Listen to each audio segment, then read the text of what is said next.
Special Finance Committee meeting to order. The date is November 4th. The time is 1:05.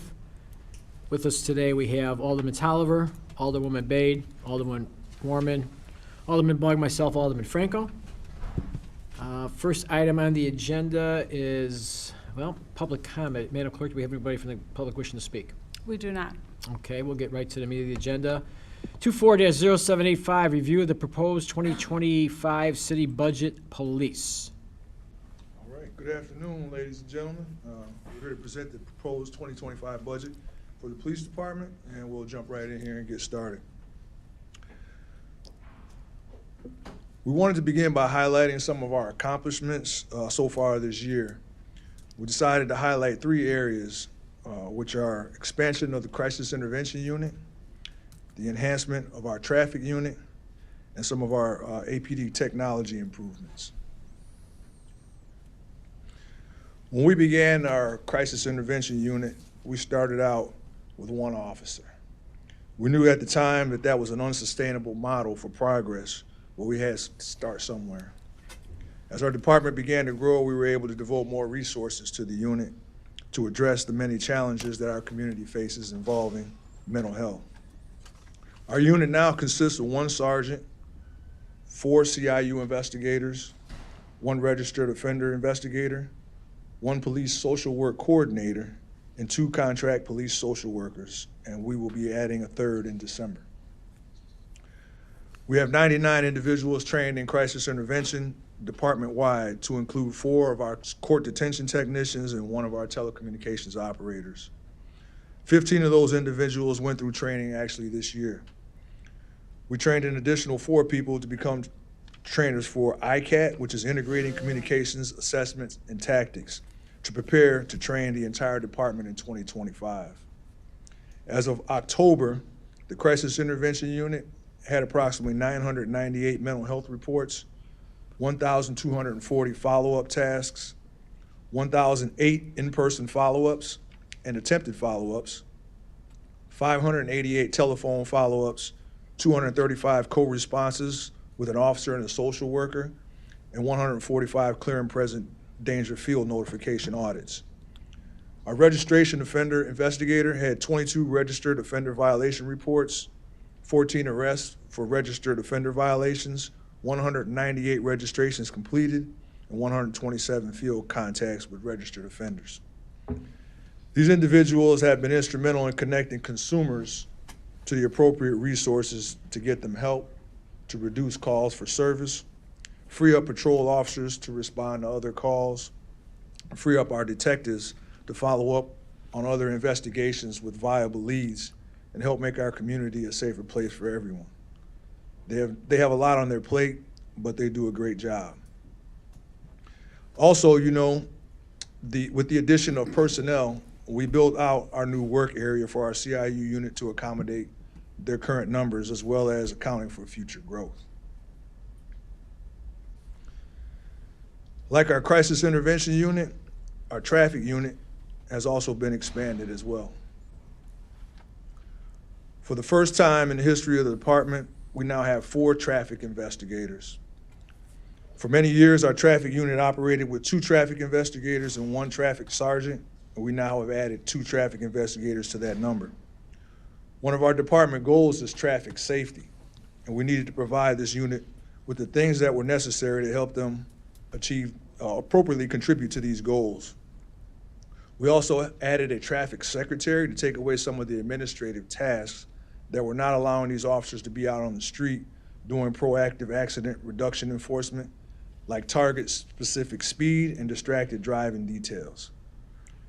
From January to mid-September, the unit has conducted 354 traffic stops and wrote 390 citations.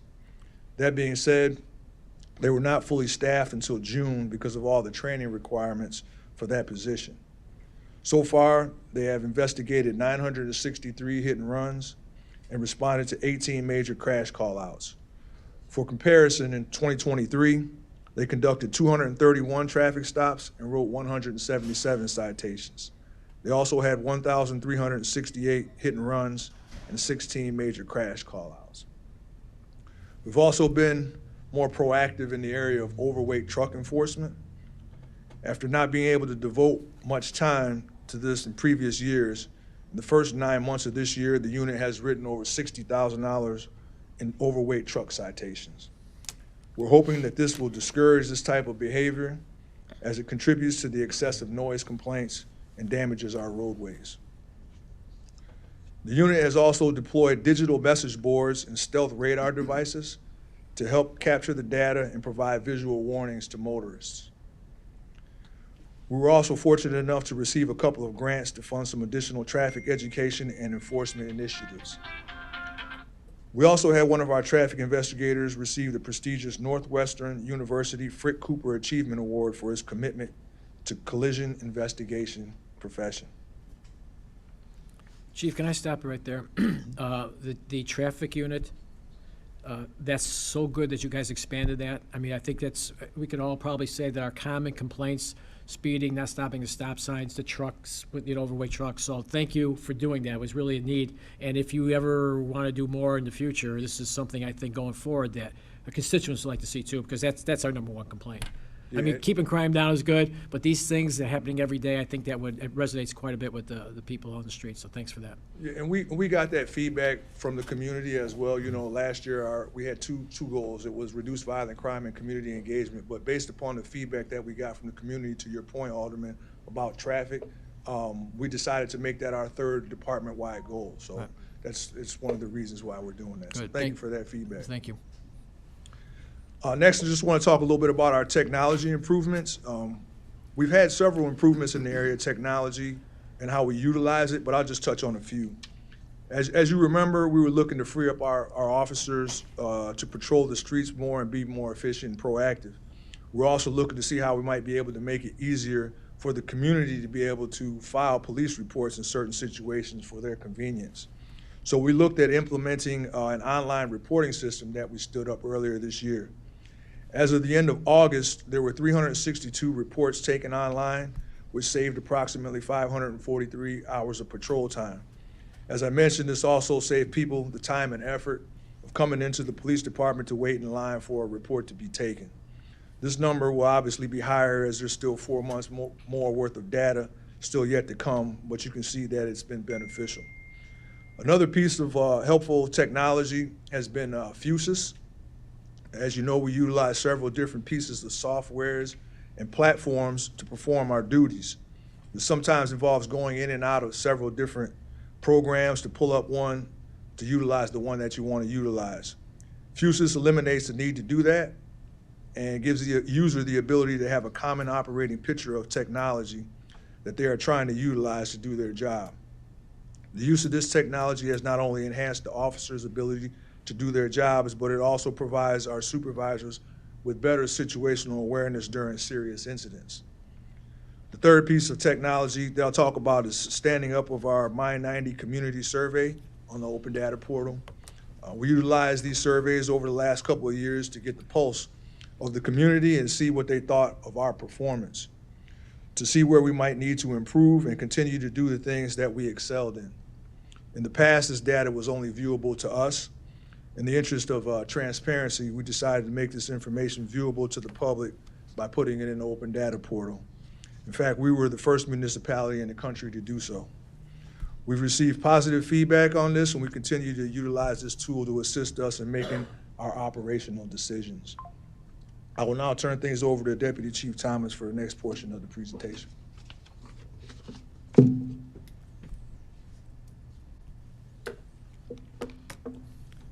Good afternoon. So I'll be presenting some of our staffing requests for 2025. First, I'll focus on our sworn positions within the department. We continue to focus on attracting the best and brightest police officers that represent our diverse community. For nearly 20 years, our authorized strength only grew on average 1 officer for every 2 years. From the early 2000s to 2020, our authorized strength in patrol officers increased from 240 to 250. Over the past 4 years, though, we have increased our authorized strength in the officer rank from 250 to 267. And I believe our community is much safer now than it was in the early 2000s, due in part to this increase in officers. Last year, City Council approved 7 new officer positions and a lieutenant for the 2024 budget year. As the chief mentioned, the 7 officers went to various units within the department to meet the needs of our community and to align with current policing trends. The lieutenant has been focusing on officer development and wellness, as well as building a comprehensive training program. So that addition last year, or this year, brought our total authorized strength up to 326, which we were able to hire by Q3. Currently, we're at 321 sworn due to mid-year retirements and employment separation during training. For the 2025 budget year, we are asking for 8 additional officers to further meet the expectations of our community and continue down the path of making Aurora one of the safest cities in the U.S. The 8 additional officers will fill the needs in our patrol division and provide additional support to our crisis intervention and community engagement strategy. We believe the 8 additional officers is a manageable number for our hiring team as well as our trainers, and we expect that we can fill the 8 additional openings by mid-year 2025, similar to what we accomplished this year. And we know based on feedback from the community, our operational needs, shortages, which I'll mention, and comparable communities across the U.S. that we are in need of more officers now. Like the chief mentioned, since we began utilizing our My90 survey technology in early 2023, the #1 answer from respondents has been to put more officers in their neighborhoods. Roughly 60% of the community has the exact same answer when they are asked what they think would improve safety in their community, and that answer is more officers. We not only see that in feedback from the community, but also in requests for more police presence from our nonprofit organizations, our businesses, and our schools. We average 175 extra job requests a month at these locations, and we're only able to fill between 80 to 90% of them. Currently, we have to turn down additional requests for extra jobs because we're unable to fill the jobs and openings that we have. And we've also significantly increased the number of special events in the city over the years. And while we're getting better at filling these vacancies, we anticipate the trend will continue and there will be more events in 2025 and beyond. So our largest division in the police department is our patrol division, totaling just over 150 officers. And that division has a minimum staffing requirement based on the shift, the area of town, and the call volume. Over the past couple of years, we have reduced the number of times we had to hire officers to meet the shift minimum, but our number still averages between 1.5 to 2 officers per shift per day. We used to be able to easily make 1.5 officers out of 1 officer due to their willingness to work. However, we are hiring more and more officers from Generation Z, and we've seen a shift in the way they view their work-life balance. So it's finding volunteers to work overtime can become challenging. Nearly 70% of our department now is comprised of millennials and Generation Z. So we also have to account for our officers who are off on extended absences. We have several officers off on military leave, injury or illnesses, as well as the duration of a pregnancy, followed by maternity and paternity leave. And we looked at the data, and historically, we can predict that roughly 10% of our workforce will be off on extended absence throughout the year, which is about 30 officers that we have to account for so we can operate effectively without interruption. We also have roughly 30 officers in our training program every year. These officers in training may be in the academy, they might be in our field training program or in-house training program, or they might be paired with a field training officer. So you have a fully trained police officer paired with a recruit, giving you 2 officers operating as 1. So while the appearances, we have 326 officers, on average, 30 of them will be in some phase of training throughout the year. Finally, police research organizations such as PERF and IACP also recommend that no more than 60% of officers' time should be spent in a reactive state, such as responding to calls for service or taking reports, so that they don't get stuck in a reactive mode for their entire shift, just waiting for the next call to be dispatched. Our community wants our officers to be more proactive with community engagement, enforcement, and patrolling their neighborhoods. Currently, we're on pace to handle close to 150,000 calls for service this year and take nearly 20,000 reports. So we're asking for 8 additional officers to help fill some of these staffing gaps and meet the expectations of our community. Deputy, I got a question for you. So how many officers do we need? If you had to say, okay, this is our target number, and I would say that we have to take in consideration retirements, because you're gonna have X amount a year. So what number do you think we should be at, or how many should we be hiring a year, or both? I mean, that type of thing. So that's a good question. We have, like I said, historically, over those 20 years, we kind of were at a very slow pace because of the trends in policing with, mental health resources, our caseload with detectives processing digital evidence. Policing has evolved.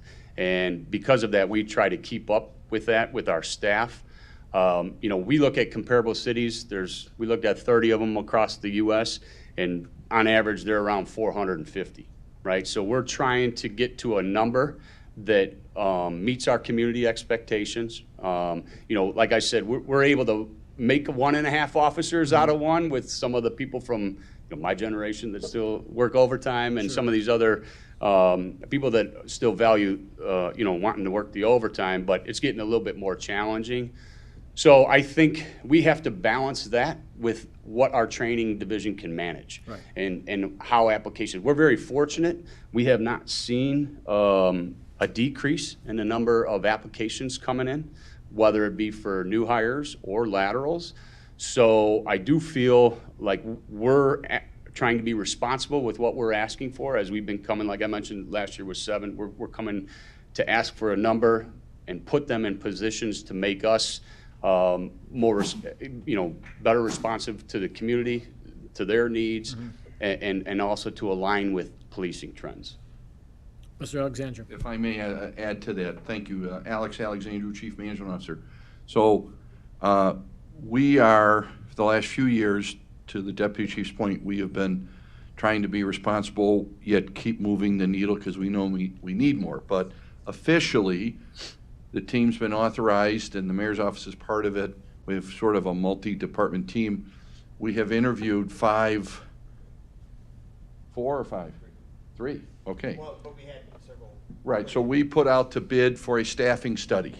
I don't believe there's ever been a staffing study in my 24 years with the city. So the staffing study, we hope to bring a selection to council for approval, and then commence that staffing study in 2025. So before the next budget process, we will be actually be in a better position to answer what's our end goal. What do we anticipate, given all of our growing needs, the size of the city, et cetera, et cetera? What's the target? What should the department look like from a staffing perspective? And then we'll build to that. Well, right, and that. So clearly, resources are an issue, because we know Right. the cost of adding, you see the cost of adding 7, 8 officers every year. Right. But we have to continue to look at the bigger picture and the long-term picture to where this department needs to be, given where we anticipate the size of the city, the response time. Not that far off from their colleagues in the fire department. It's just a different target that we're trying to acquire. Well, I kind of asked that question because if the people want more police officers, and we feel it's good, and we got spots for them, and we could use more, we know that there's a need, so I understand the training part. You can't hire 100 police officers, you can't train them all in 1 year, but if But it's we- also more than training. It's where you're going to put them. You have all the equipment, the Right. vehicles.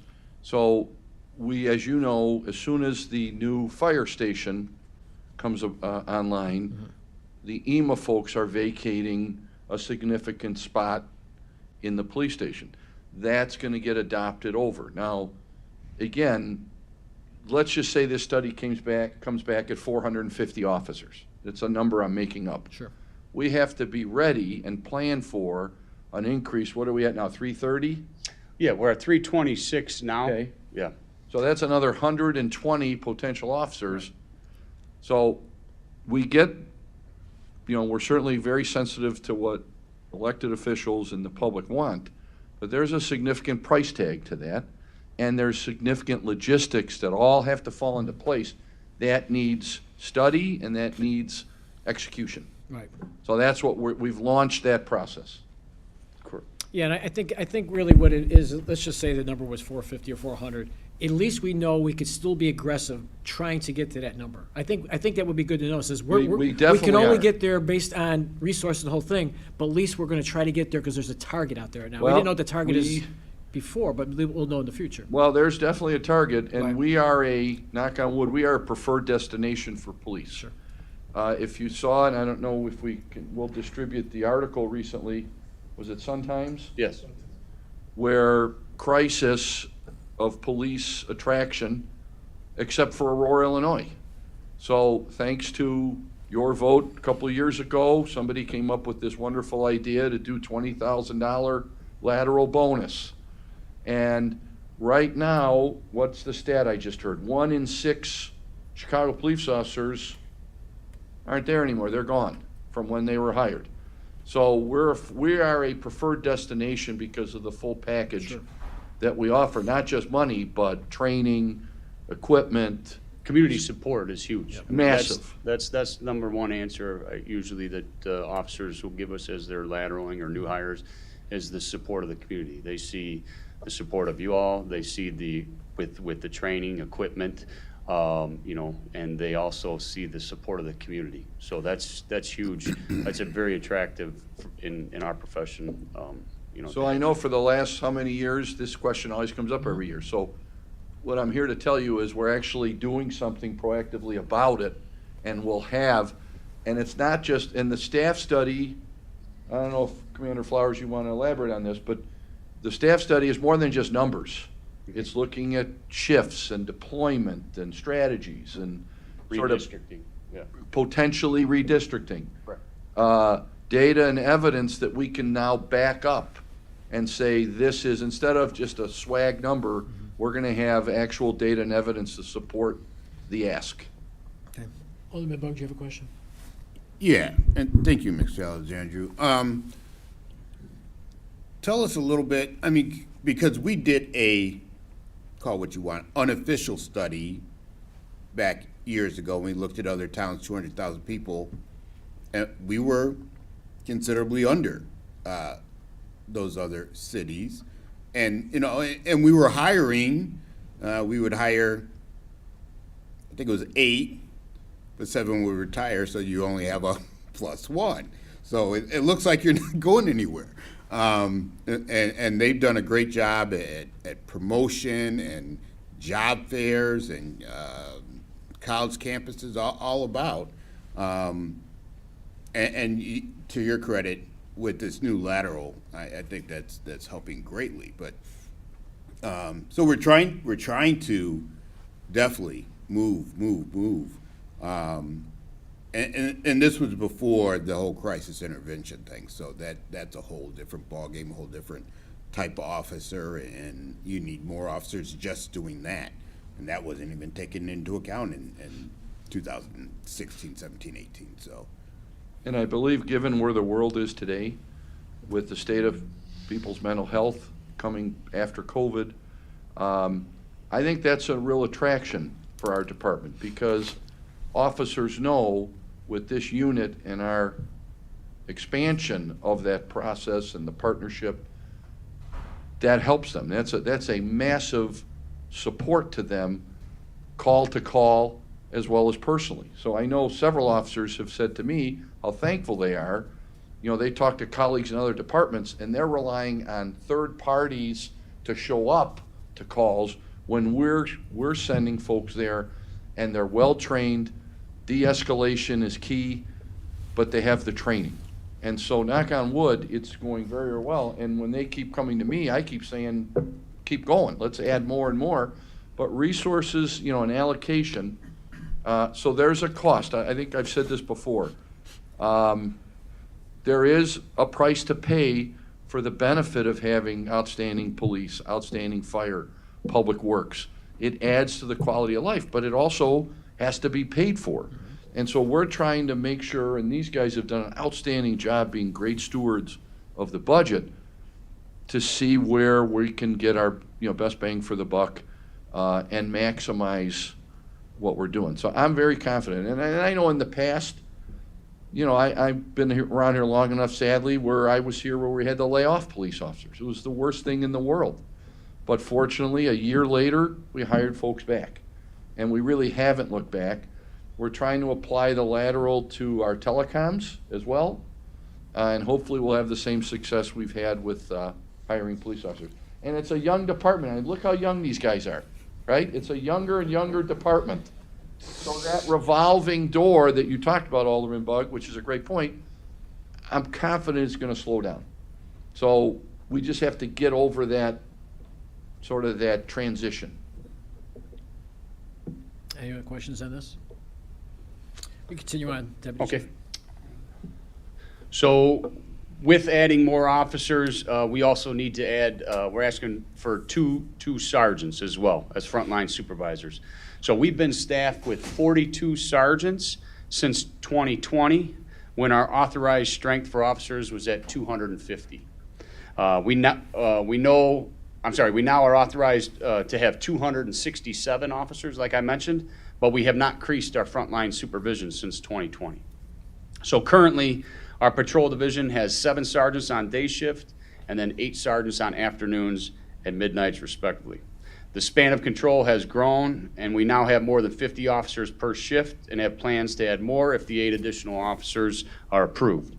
Our goal for the patrol division supervisors, sergeants specifically, has been to keep them, their administrative duties down to a minimum.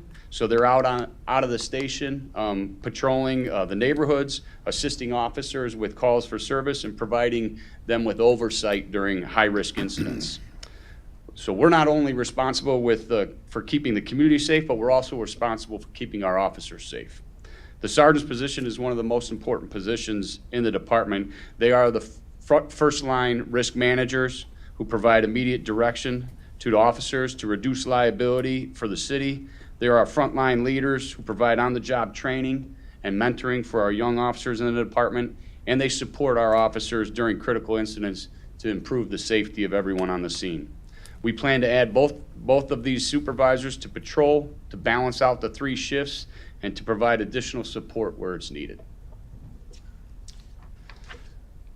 Next will be our non-sworn professional staff, the Public Safety Media Coordinator.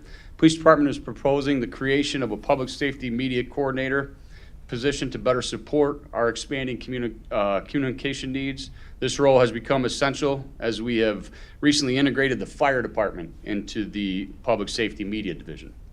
So the Public Safety Media Coordinator will focus on developing and managing social media content for both the police and the fire department, an area that requires dedicated attention as our online engagement continues to grow. This will ensure both departments can consistently communicate with the public, enhance community outreach, deliver timely updates, and improve overall engagement. As the Public Safety Media Manager now oversees media relations and communications for both departments, the addition of the coordinator will help manage the increased workload. So by delegating social media responsibilities, we can maintain proactive public outreach, respond quickly to emergencies, and continue strengthening our relationship with the community. Deputy, Questions on that? yeah, will they be working with Tony Martinez's office with communications? Because they kind of do something similar. I didn't know if it was like a big package and you guys are part of it or independent of that. So it's independent, but they collaborate with them quite a bit. Jim is here, Jim Livicki. He's our public information manager, and he's looking for some assistance there, but he works closely with Tony's team. Okay. Currently. Okay, So. good. And then finally, we're asking for a management assistant for our records division. The Aurora Police Department Records Division has grown to 15 records clerks over the past several years. Currently, there's only one officer manager who supervises these clerks. The record manager directly supervises more personnel than any other supervisor at the police department and performs tasks including assigning daily work, ensuring the satisfactory and efficient completion of work, and evaluating and mentoring employees. The records manager is also a working supervisor who, among other things, handles most of the high-profile or sensitive FOIA requests and processes our U visa applications. So the FOIA requests have increased from roughly 4,200 in 2022 to roughly 4,600 last year, and we're on pace to reach 4,800 this year. These requests have grown more complex and time-consuming, as you can imagine, with the increase of body-worn camera footage. U-Visa applications have also increased from 81 in 2022 to 96 last year, and this year we're on pace to exceed 100. These tasks have legal deadlines and involve sensitive information. A management assistant would provide an additional resource to complete these tasks accurately and in a timely manner while ensuring records clerks receive proper oversight and direction. Questions on that positions? We're good. Okay.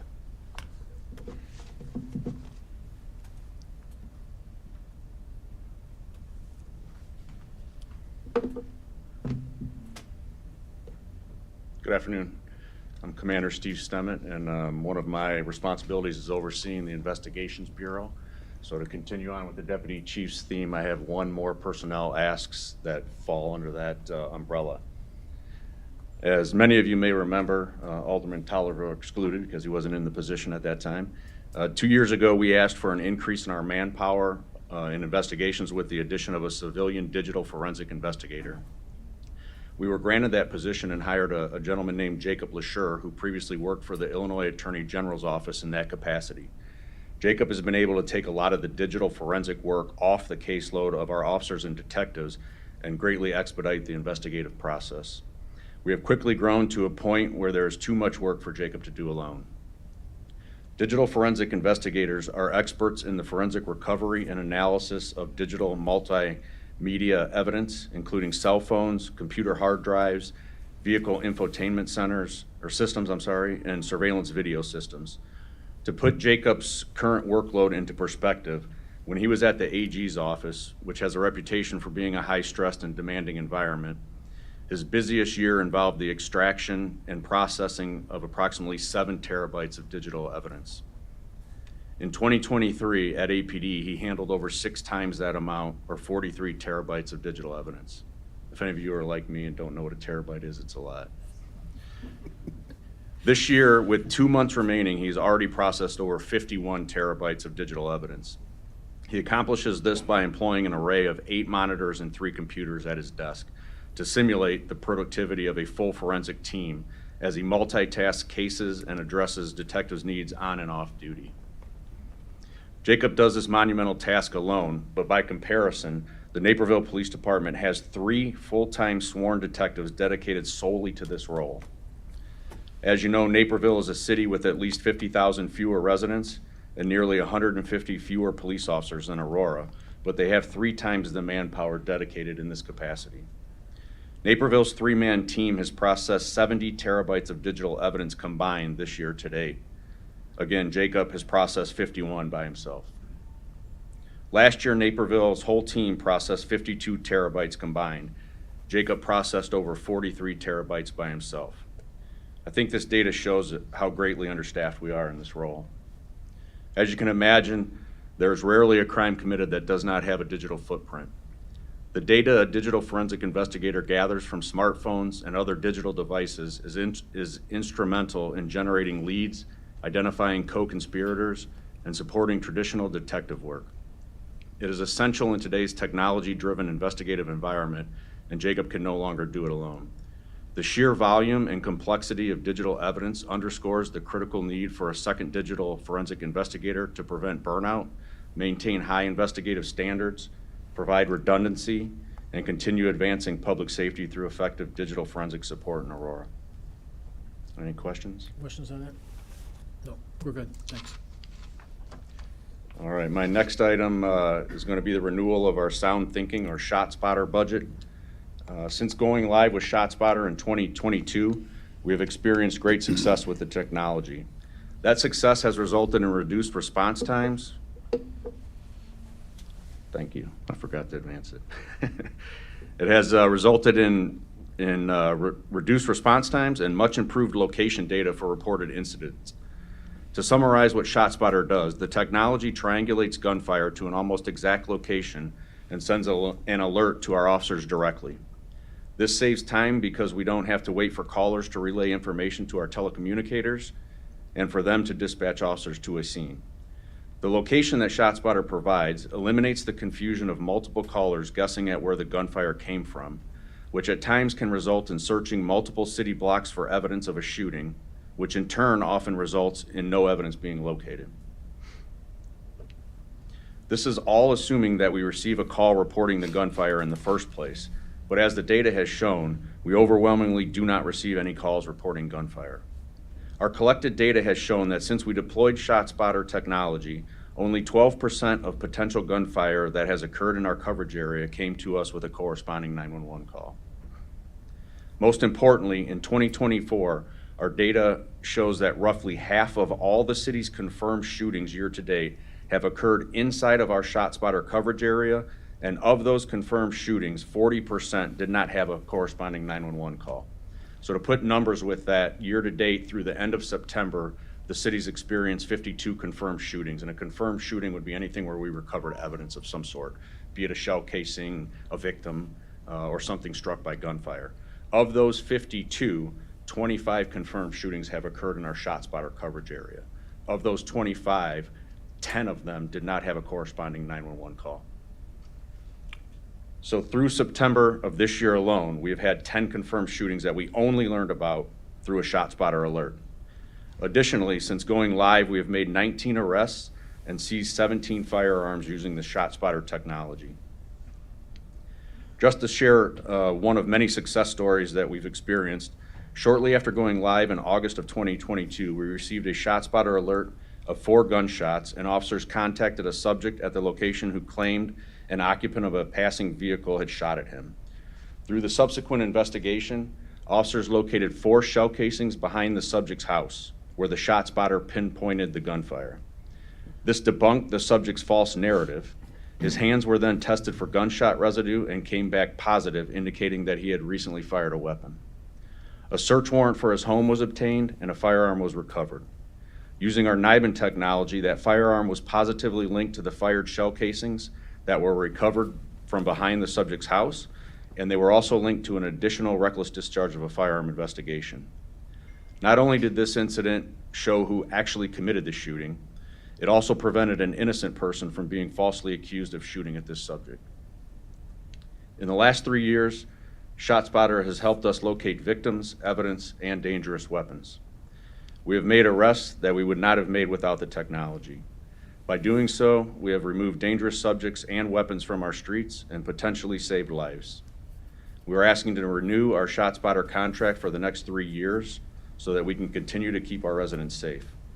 Lastly, the funds needed to pay for 2025 are already allocated and accounted for in the remaining ARPA funds for the year. Commander, I got a couple of questions for you, and I'll have you Okay. in a second, Alderwoman Babe. So you gave some stats early in your presentation, and it sounded like what I pulled out of it really quick was that where we have the ShotSpotter is a good spot to have the ShotSpotter. I mean, is that what some of that data shows, that of all the calls, a big percentage was in just this small area where the ShotSpotter is? Is that what I was hearing from that? That's exactly what you were hearing, and Okay. that's by design. We did a lot sure. of research going back years of our data and statistics as to where our shooting incidents were occurring, and then we used that data to lay out a roadmap of where we would place the technology. Okay, well, that's good. And then the other thing is, do we need to expand it geographically? So we have entertained that in the recent months. What we're currently finding, and this is very preliminary, is that the remaining areas where we have high frequency of gunfire are kind of sporadic and spread out through the city. So we've actually been in contact with ShotSpotter to see if we can kind of divide up the coverage to cover small pockets as opposed to larger areas. And we're hopefully going to be able to resolve that. It's not something they typically do. Sure. But I think because we were kind of on the front edge of their technology, that hopefully we'll be able to make something work. Okay, thank you. Alderwoman Bade? Thank you, Chairman. I had a couple of questions. I know Chicago, it was a news that they are reducing the area and they're getting rid of most of the 40 square miles where they're using ShotSpotter, but it has been successful in Aurora and we are planning to continue. That's a great thing. And I wanted to ask if we were planning to expand but you have given the answer. Is there a reason we are going for 3-year contract instead of more? And also, are there any additional things that they have changed in their technology from 3 years ago? As far as the technology component of that, they are continually trying to increase the accuracy and the availability of what they recognize. One thing that they've recently, just for an example, one thing that they've recently added was something called ground truth, where the officers are reporting, rather than just shot spotter giving them alert, telling them where they think there is gunfire. The officers now have the ability to go into the system and report back to ShotSpotter what they actually found there. They call that ground truth. Mm-hmm. So it helps with their validity, for one, and also helps to eliminate maybe incidents that turned out not to be gunfire. So that's one thing. So yeah, they are constantly, like most companies, trying to increase their capabilities. I think if I didn't answer your other question when I responded to Alderman Franco, I can, if you have something specific on that. Yeah, the 3-year piece, that just gives us the ability to negotiate, maybe price or the coverage area part when we come up now for renewal. Our first contract was 3 years. I think that's just a good length of time to set contracts. We don't want to lock into, 6 years and maybe 3 years from now there's better technology out there, for instance. Anybody else have any questions on this? All right, good, move on, Commander. Thank you. I'll introduce Lieutenant Walcott now, who's going to talk to you about some expendable tools and resources. Thank you. Thank you.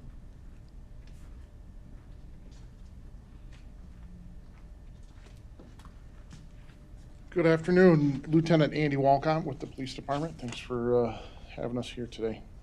The first product I'm going to speak with you about is a software called Tangles.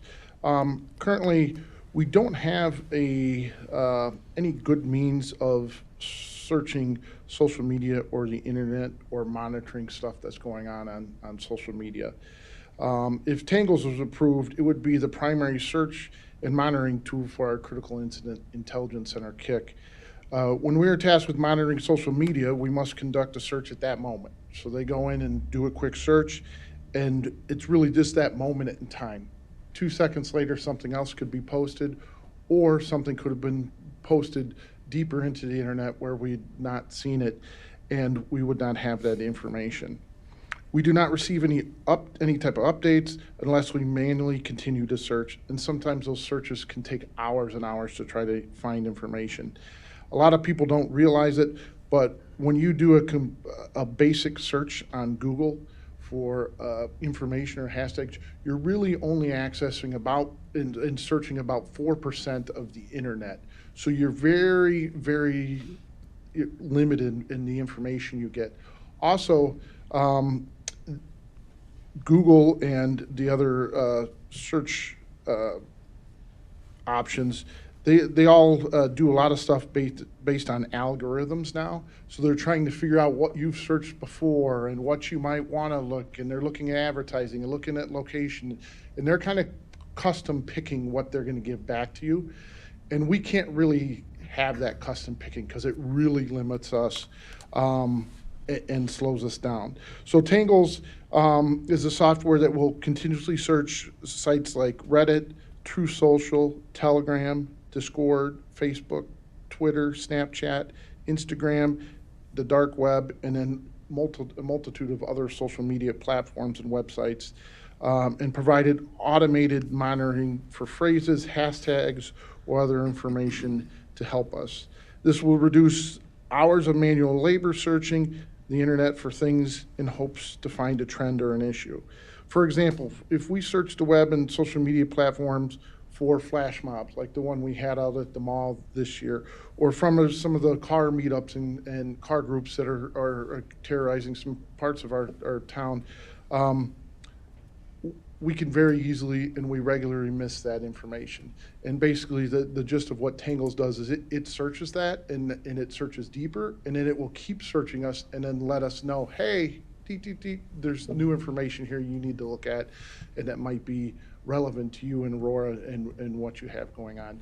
So it really, with the way technology and computers are continuing to excel in our society, it's really kind of a necessity that we keep up to speed for that. Lieutenant, is there any other municipalities using this that we know of? There are a decent amount of municipalities around the country. Our neighbors to the east are actually in the same process, going through their city council for the same software in Naperville. And we've even talked with the company, and there's potentially some financial benefits in reducing in subscription fees if we kind of partner with some of these other agencies. So there might be some good aspects to that. So as far as we know, other municipalities have used it and it's worked out well for them. I mean, we're getting a plus on that, right? Yes. Everybody we talked to, Sergeant Glauder, who oversees our KIC Center, has talked to multiple agencies. He was actually at a conference out in Arizona and got to go out to, I believe it was Scottsdale, Arizona, and meet with them and see how the technology worked and learn. And they had nothing but rave reviews on it and how successful and how helpful it has been for them. Okay. Any other questions on this? Okay, we're good. Thank you. All right, the next item of software is a program called PS Tracker. It's essential to enhance our accountability of our employee performance and training, as well as our equipment and vehicle management. And what this software allows us to do is kind of bring a lot of things into the digital world. Currently, we have roughly 415 department employees, including sworn and non-sworn. And everybody's constantly going to training. We have a lot, especially the police officers, have a lot of legal mandates, especially after the Safety Act went into effect. And right now those are kept and stored in two separate locations. This would kind of merge all that data into one location where we can go look, especially for evals and promotions, what all certifications and training everybody's had and making sure they're up to mandates. In addition to that, as our supervisors will better be able to maintain a shift file for their officers. So day to day, they have interactions with the officers. Maybe somebody's tardy, or maybe they have this, or maybe they wrote a report good, or maybe they wrote a report bad. We don't really have a good means to document that information throughout the year on a regular basis. So then at the end of the year, when you do evaluations, or if that person puts in for promotion, or if that person puts in to go to a specialized unit, we don't have a good spot for all that right now. There's not really a digital spot. It was always done paper file, and then it's kind of gotten harder and harder to keep track. So this software also will allow us to track that information and then help us purge that information as necessary. And additionally, one of the really beneficial aspects of this is the tracking of equipment. Our 199 police vehicles and other equipment, and nearly 300 police pieces of equipment. We can track those, and every squad car in the trunk, people probably don't know this, have all kinds of different tools and equipment we need. Well, it's easy for one of those to get misplaced. It's easy for somebody to check out a radar and not know where that radar gun is. And with this software, it allows us to basically put like a QR code on equipment, so we can kind of scan it in and out and know who has it, who last had it, so we can start searching and keep better track. And we also kind of know life cycles of equipment and how long it's been in service, when it's due for replacement, that type of thing. All right.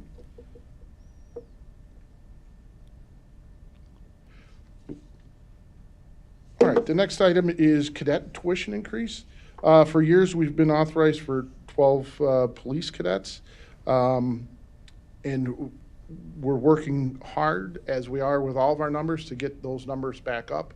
But with that, the budget has been only $30,000 for their tuition reimbursement. So as a part of our cadet program, we pay for their schooling to get their associates through a local community college, or for the equivalent amount of funding for the college or university of their choice. And the 30,000 is only really enough for us to train or to have 5 cadets at any point. The number hasn't been changed in years, and we need the additional funding so that we can fully bring all 12 on board and send them to school to get their schooling and associate's degrees. Question on that. So we're sending to school so they could be better cadets, better police officers, or we're sending to school to get a degree in something that doesn't matter, like a liberal arts thing or, you know, whatever, and then, I mean, is that, I'm trying to figure out what this is for exactly.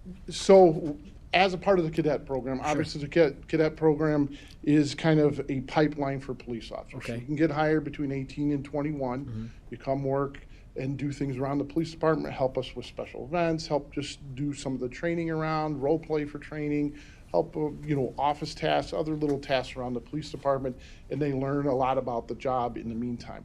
As one of those benefits for years and years has been, tuition has been included with them for them to excel and get, you know, criminal justice degrees and to help them become Aurora police officers. The ultimate goal of a cadet is for them to be a police officer. And as long as they continue with us, and then they'll go through a final polygraph and psych test, then when they turn 21, they get hired right on. So it's kind of a pipeline and a building of them and getting them educated and working on their education. A lot of them will continue going after that for schooling, but at least then we're getting people to at least get associates, and it's kind of encouraging, and, you know, them getting that degree is beneficial to us long-term as they become a police officer. So, all right, so I guess my question is, the classes that they're taking, degrees that they're working towards is towards a criminal justice type of career? Yes. Not another career. It's for this specific thing. We're just giving them a nudge to take the classes that we deem appropriate to move forward. Correct. I right, think just they trying would to have figure to that be law enforcement related. They're not taking a gym class. They're It's not not taking, underwater right. basket weaving or Okay, anything. I'm just trying to figure out, because I saw that, and not that it would be wrong to say, hey, we're gonna give you college education money because you're working for us, study what you want, but it seems like it would be better if it's directed towards what their actual goal is to become a police officer. Yes, so the degree has to be focused Okay. on that. Now, of course, that includes a math class or Sure. an English class or Right. any of that stuff, but the degree focus has to be Okay. on something that's gonna benefit the city and the police department. Thank you. Alderman Bunk, you have a question? Yeah, just one small piece of that, because in the decision package, it talks about COD, which is, of course, makes up about 30% or so of the city. But we know Wabanzi is a little bit less, and under reciprocal program, we would be paying, I would think, Wabanzi's fee structure there rather than COD's. So was that taken into account, or? Yes, I believe they took COD because it was the local community college that was at the highest rate.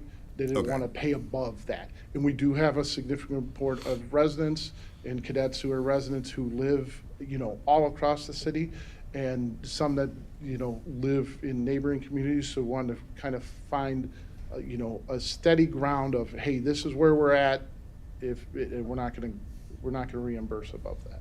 Okay. Okay. All right, we can move on. Okay. Thank you. The last item is for traffic message board subscriptions. So you may have seen these at most, if you've gone to any event in downtown. We use these around neighborhoods when we get complaints about speeding. They run traffic radar. They also do counts of cars and average speeds and other data that they collect. Additionally, we use them at most special events to help provide wayfinding for people coming to the event, notify them of road closures of people coming through, and try to guide people to and from those events. One example that we use, and so these subscription fees specifically are to cover the remote access to these. So we can check that data remotely, we can change the data remotely on a moment's notice. So for example, one of our bigger events that we use them for is Fiestas Patrias event, you know, 8,000 people a day showing up to that event. And we can, the nice thing is we can put the message in there in Spanish and English. We can also change the message. We've had, you know, Frequently, that event will sell out, and there's nothing worse than someone who's spent 20 minutes finding parking, walks over to the venue, gets there, only to find out there's no tickets available. So this allows us immediately to change that information and update that information to let people know, hey, tickets are sold out. Or if parking lots are full, we can direct them quickly to other parking lots. Or, God forbid, there was some type of emergency or some kind of emergency closure, we can immediately change that. And it prevents our officers from sending valuable person away from the site out to all these, fighting traffic to get all to these different spots and individually program them. Questions on this? Okay. All right, thank you. Now I'm going to hand it off to Lieutenant McNamara, who's going to go over some other additional equipment Can I needs. ask a Thank question you. before I'm he sorry, leaves? Andy, Alderman Bay had a question. I had a question since you'll be leaving. So, on Tangled software, if any of the senior citizens are scammed or if students' phones are hacked, can those be tracked through this? Yes, I mean, the nice thing about Tangle software is we can do a lot of searches of the dark web. Yes. So when people's credit card information is being sold online, when cryptocurrency is being traded illegally on the legal market, it allows us to do a deeper dive into those areas too. So we can throw credit card numbers or other information in there and find and search to see if it's popping up somewhere and where, and maybe try to work those angles backwards of where that information got stolen or who's selling it. So the residents can call and inform, and then, Yes, if they file a police report, then this would be just one of the steps that the detectives takes would be to run it through or have the Intel Center run it through to see what other information we can find. awesome. Thank you. Thank you.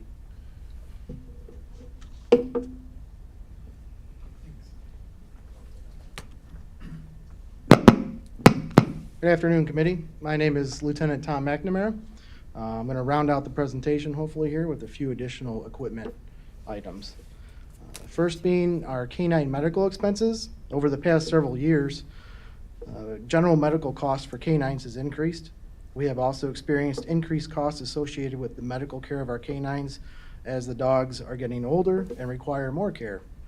In 2023, we added one additional canine, being a bloodhound, but did not increase our budget for medical expenses. As a result, we have had to make several budget adjustments and transfers to cover unforeseen medical costs and believe that this trend will continue until or unless we are able to fortify our funding in this area.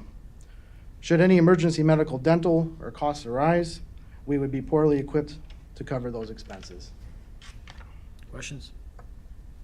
We're good, we can move on. Next item up is squad printer paper. Mobile printers are now installed in squad cars for officers to use for our e-citation program. This is where citations and written warnings are printed at the same time as the violation and provided to the motoring public. Our officers also use these printers for a myriad of other tasks, including traffic crash reports, victim notifications, and other police-related documents that are completed and printed on scene versus traditional methods after the fact. The cost of printer paper for these squads has previously been borne by the city's IT department, but as of 2025, it will be our responsibility to procure and maintain this resource. Allowing the police department to manage its own resources like this is one way to streamline the purchasing process, and it also allows us to maintain accountability for our own equipment and supplies when feasible. Questions on this? We can move on. Uniform budget. Sorry, this one's a little bit lengthy. Our uniform budget is used to support the purchase of CDT uniforms, cadet uniforms, chaplain uniforms, stars, hat badges for new officers, shoulder patches, collar brass, and other miscellaneous uniform items for APD uniform personnel. Some items are provided at our cost for new hires, and we also maintain a supply of replacement uniform items for purchased for all uniform staff. Funds from the items sold in our records department are not returned to this account, but they are deposited into the city's general fund, currently at the rate of about $5,000 a year. With the increased hiring of officers and the anticipated increased hiring of cadets, this budget increase is needed to support the increased expenses associated. This increase is based on 2023 spending and considers a 5% increase over the next 5 years. Presently, our uniform budget is underfunded, and we are required to regularly transfer funds from other areas of the budget in order to support the uniform needs. This account is currently budgeted at only $16,500 per year, less than half of what is needed. If this request is not approved, we will either be required to continue to short other areas of the budget to support the purchases, or we will be unable to maintain and sustain uniforms and associated programs we have in place. Any questions on that? Lieutenant, just real quick, so the 36,000 is the total budget now, it's not 36 plus the 16.5, right? Correct, it's not an additional Right, 36. it's up to. It's, yeah, bringing Okay. it up to. Okay, thank you. I Any think other we're good. questions? Yep. Additional training funds. In addition to our training budget, we have funds available through other mechanisms which will allow us to provide training for our officers using asset forfeiture funds. These funds are available to us, but are not contained in the annual budget. As a result, we are required to complete budget amendments throughout the year to make the funds available. Assigning the training funds to our asset forfeiture account will allow us to plan and procure training more efficiently and will avoid unnecessary delays. These additional training funds would be used to pay for and send our narcotics investigators and our task force officers to various out-of-state trainings and conferences that require hotel lodging and airfare. Typically, these trainings are costly and use up a large portion of the general training budget. These trainings allow our investigators and TFOs to stay up to date on various narcotics trends occurring and trends occurring, and also helps them update and maintain their status as expert gang and narcotic witnesses in trial proceedings.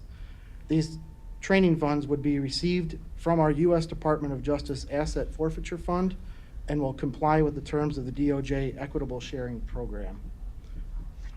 Any questions on that? Questions on that? No, I think we're good with that. Okay. Replacement vehicles.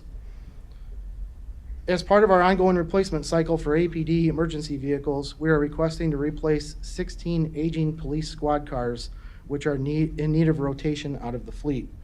We regularly work with Central Services to identify vehicles at or near their end of useful service life and participate with them in this continuing and measured fleet replacement protocol.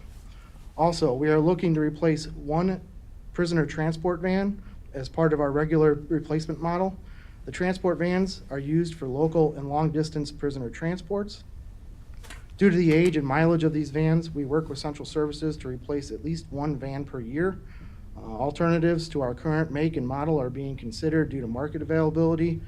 We currently use a GMC 3500 heavy-duty van. Questions or comments on this?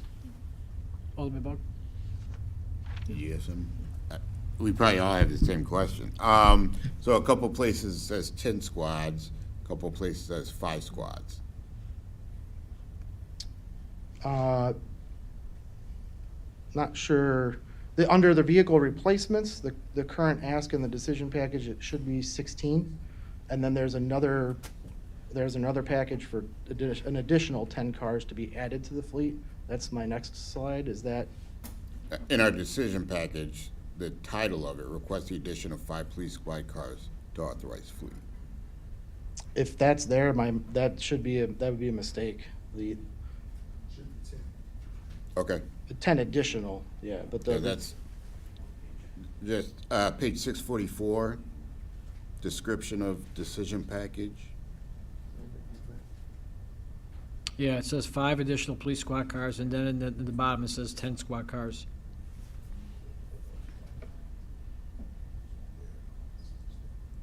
Yeah, that would be a mistake. I have the numbers that I went over in preparation for today that added up, so I'm not sure what exactly is in front of you. And I apologize, I don't have that in front of me. I can definitely get that. That's probably a mistake. It should be 10 is what it should be. So 10 squad cars for $416,000? Is that what we're looking at? I have, well, we're kind of dealing with two things. Are we on the vehicle replacements or the additional 10 squad cars? This is the additional. Okay, I haven't gotten to that yet. Oh, okay, all right, We're still on replacement squad cars. all right. So this would be the package that asks for the ability to replace 16 of our current squad cars that we're authorized for.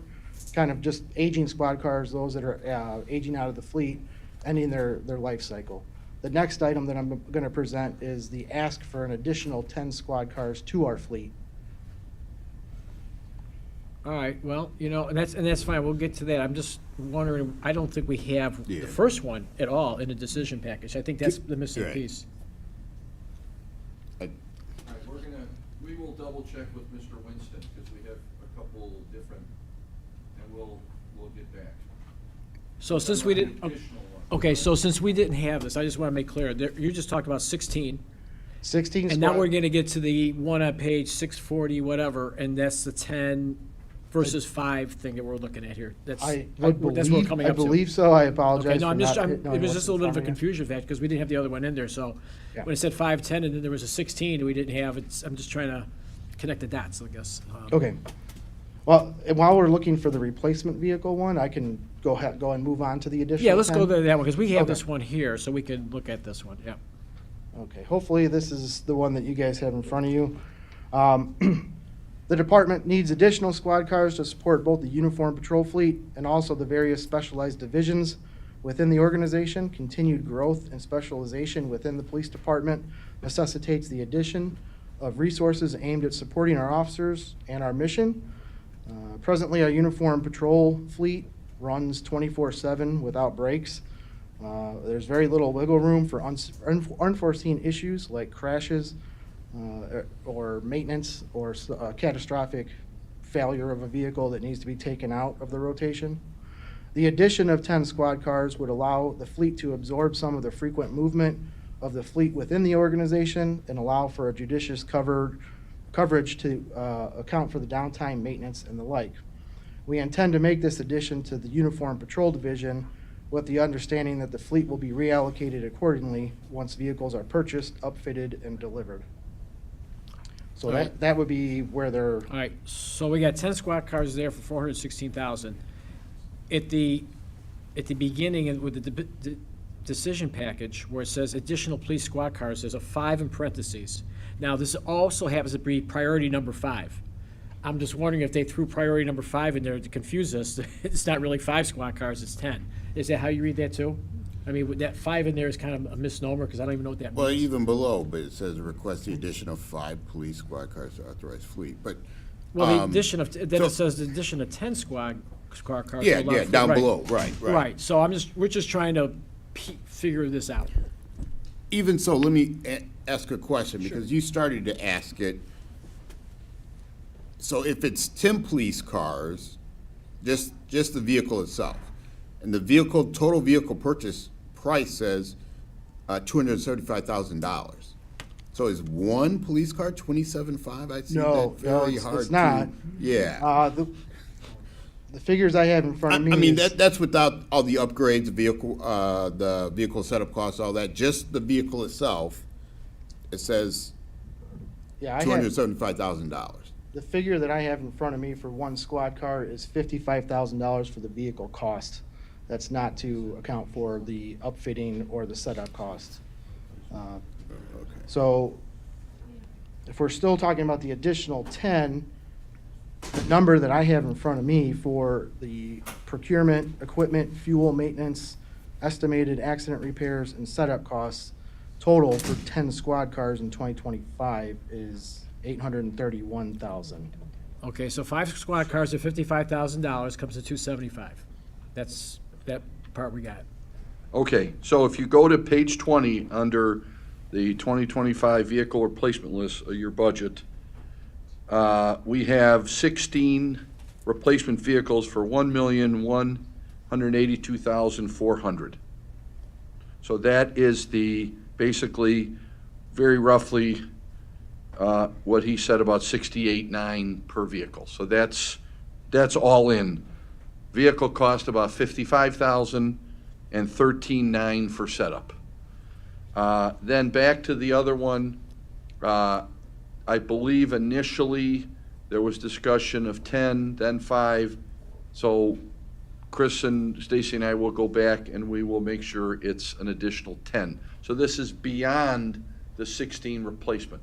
So what we like to do every year, unfortunately with the supply and demand of these and how long it takes to get them, we want to have the budgetary flexibility with authorized, so we don't have to come back for a budget amendment. But, and we do encumber the money. I don't like to necessarily encumber at times, but here we need the flexibility so that Chris Linville and Derek Winston can quickly move when we get opportunities to buy squad cars. I remember a year or two ago, we had to really move quickly or we would have lost an opportunity. Now, I know it's going to be asked again about electric cars. And so the bottom line is we are trying to mix in hybrid, but as I've said many times before, the operations of the police department and their needs are paramount. So we need to get them in a four-wheel vehicle that gets them their job, whether it's gas, hybrid, whatever. I could tell you that the cost of hybrids, this 55 grand, I think, is a hybrid, if I'm not mistaken. It should not be, my understanding is that's a That's the gas? traditional Traditional. gas. So the hybrid would be even more. So we'll make that call. So we will make sure that it's adjusted to show the 10 on that, and so Rowley's not here, so we can pick on him. Yeah, I do have a decision package that looks to be a little bit different. This has the correct information. Alderman Franco, you're correct, it's priority 5. It is asking for 10. The description says 10, and the costs associated are correct. If you, I can bring it up if you'd like to take a look real quick, or I don't know how to get it onto the screen. So if you had, well, all right, I don't need that, but if you're looking at $55,000 a vehicle, and you did it by 5 vehicles, that's $275, that's what you got on there.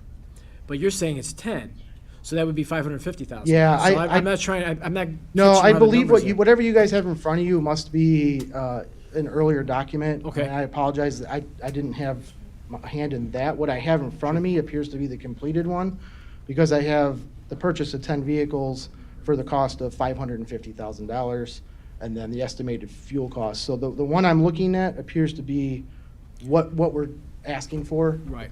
and that's, Sorry. So we're going to do our best prior to final authorization. There is some concern about the final balance of the SHAPE fund and the ability. Now, there are some funds also being carried over because there were vehicles that we couldn't order this year. So we'll figure it out. If and when we can, we'll do the additional 10. If not, we might have to do the 5 and then have the 5 slots to be flexible with a budget amendment. But our, again, we have allocated a number of things out of the SHAPE fund already, so we just don't want to run that as a deficit.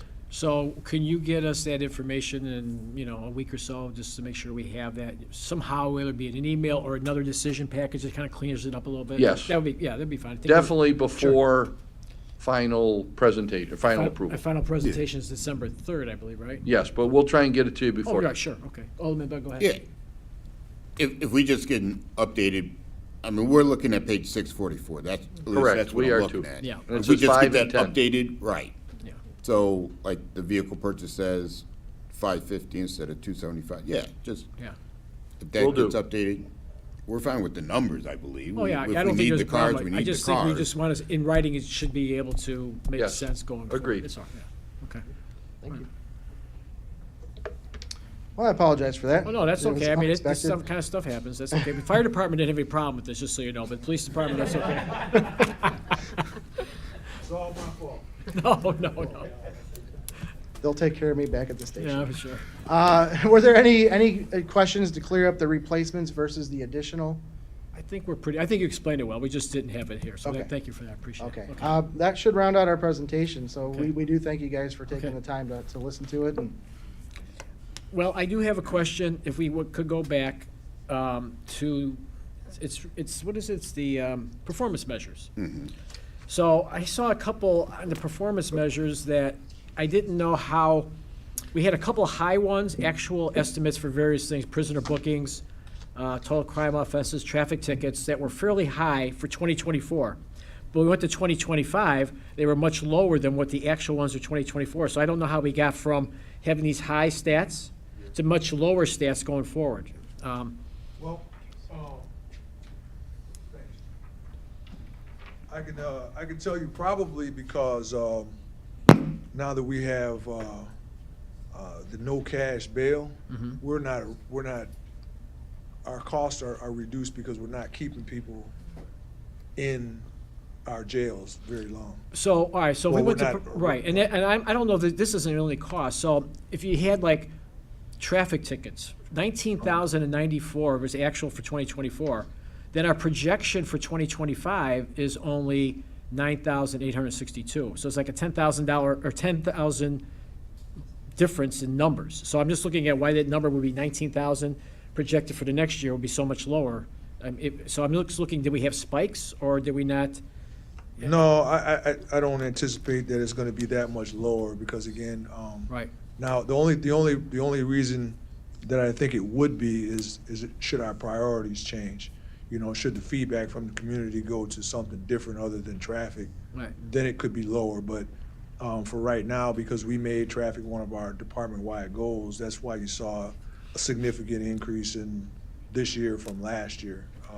So I don't anticipate it dropping that low. So it should be, so if we had 19,000 traffic tickets, and we are going to continue with the traffic patrol, because that's really good, probably would be about the same going forward. It would be 'cause we're somewhere- very aggressive with that. So If not more. If yeah. not more, right. So that's why I was wondering why that number dropped off so sharply. So that might be just, it looks like it's a continuation of the projected 2024, but the actual 2024 was so high, I'm just surprised that we went with another projection as opposed to this is the real numbers. Why wouldn't we stay there, that type of thing? That's probably an oversight. Okay, all right. So I just wanted to. Yeah, I don't anticipate It it was such a dropping big off difference, that that's low. why I. Yeah, I brought don't it up. anticipate it dropping Okay, off that low. Yeah. Alderman Bud, go ahead. Yeah, the other line item on this, which changed dramatically, was firearm seizures. We had, in 2024 budgeted, we had 275, but then we only had estimated actual at 127, and then we budgeted about the same amount for 2025.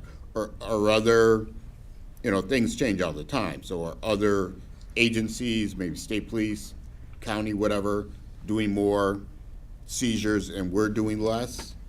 Or, That's really a fluid number, if you look at the shootings, like this year, we've had, I think, 40% less shootings this year than we did last year. So some of that is people not carrying as many guns around because we're catching people with guns and prosecuting people with guns.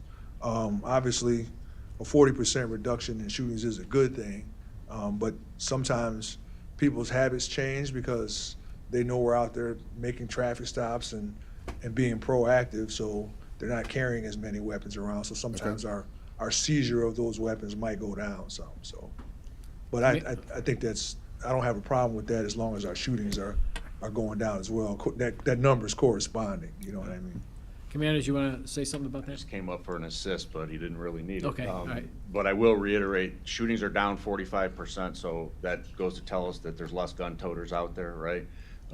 We do have a lot of gun seizures, but it's a good problem to have that we have less than last year. Right. I don't think it's indicative of us just not catching people, or else the other numbers would be up as well. Sure.